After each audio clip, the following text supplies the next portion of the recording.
Welcome back to yet another GSC. So we're working on Casper, the rusty trusty 6.5 farm truck. I'm having a fuel pressure problem. It's spiking my pressure gauge at 16 pounds. I frankly haven't checked it in forever, and the fast was running around 13.5, 14, now it's up at 15, and I'm finding that it all depends on what fuel filter you use on the underhood. To fix this little problem we're having, we're going to put a pre-filter in before the lift pump and help make it draw through. Gives it a little more of a challenge to help slow it down.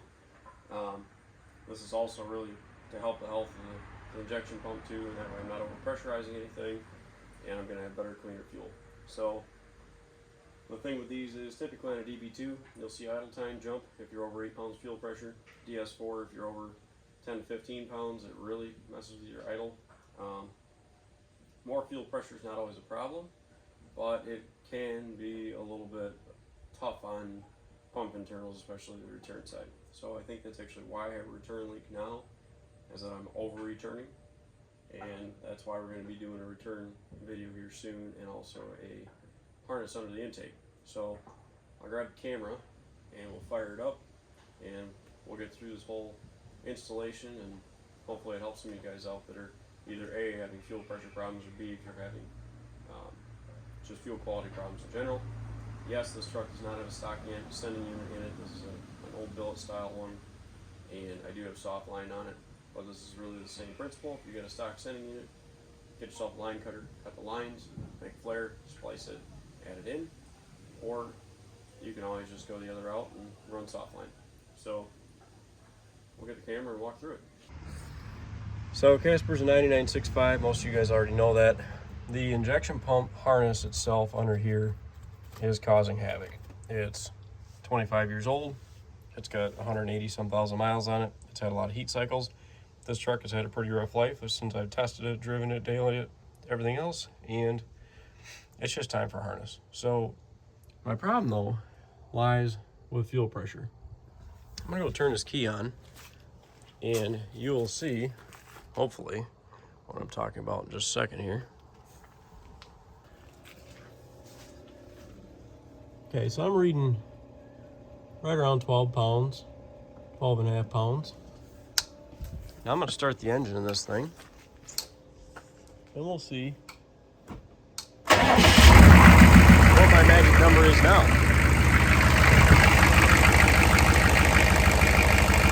What I'm going to try to do is install this lovely thing before the fast fuel system in this, and use my new filter head to try to pull me down maybe closer to 12. If I lose 2 psi, great. If I can get closer to 12, I'll be happier, because I'm not willing to change the injection pump in this without getting my fuel pressure down.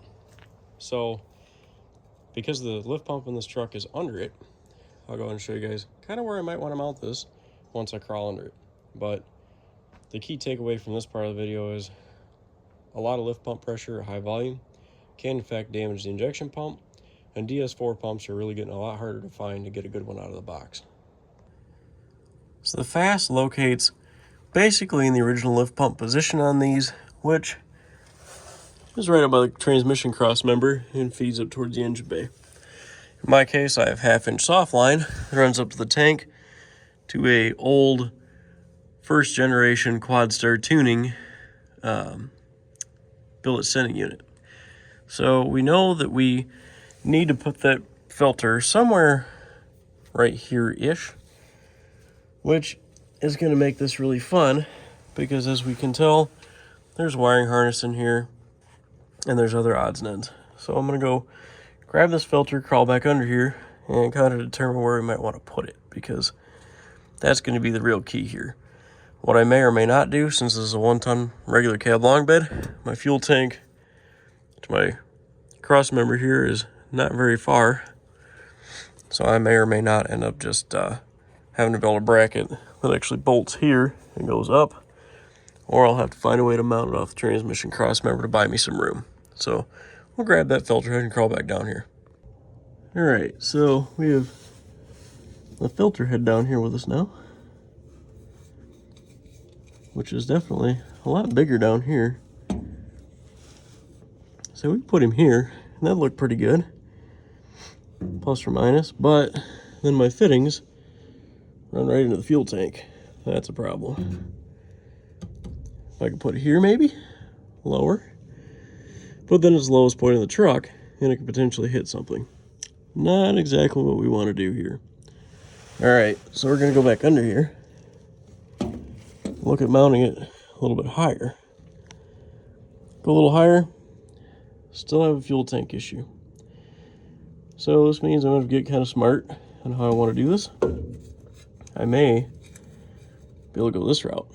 Not that I want to lay it down, because that's going to cause cavitation issues in the filter. So we're really going to have to get wise here and figure out the best place to put this. I'd love to put it before the lift pump as a pre-filter, but we may or may not be able to do that depending on how we use our space down here. Put it by the brake lines, that might work. I guess I'll grab some tools and take some measurements here and see where it's going to fit best. Worst case, it goes up under the engine, under the hood by the engine, and we do it the old-fashioned way up there. After some finagling, this is about where it's going to end up.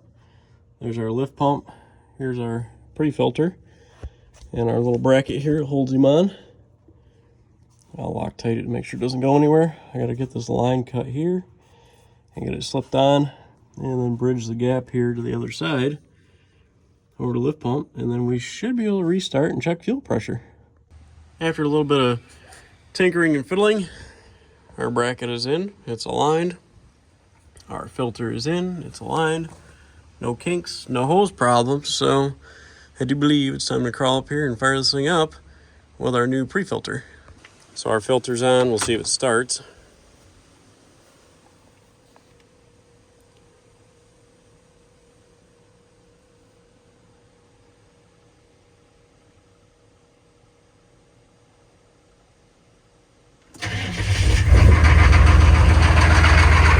Not bad. Not bad at all.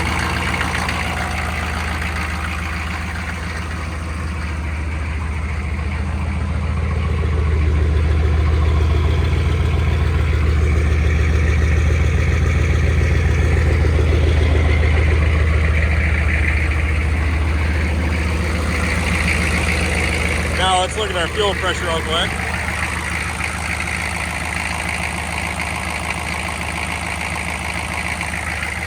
We're right around 14 pounds, which is about the absolute max that you want on a DS4 truck. And now that we know that we have fuel pressure that's 14 pounds instead of 16, hopefully this DS4 is going to be a lot happier. And we'll see what happens with Casper in the not so distant future.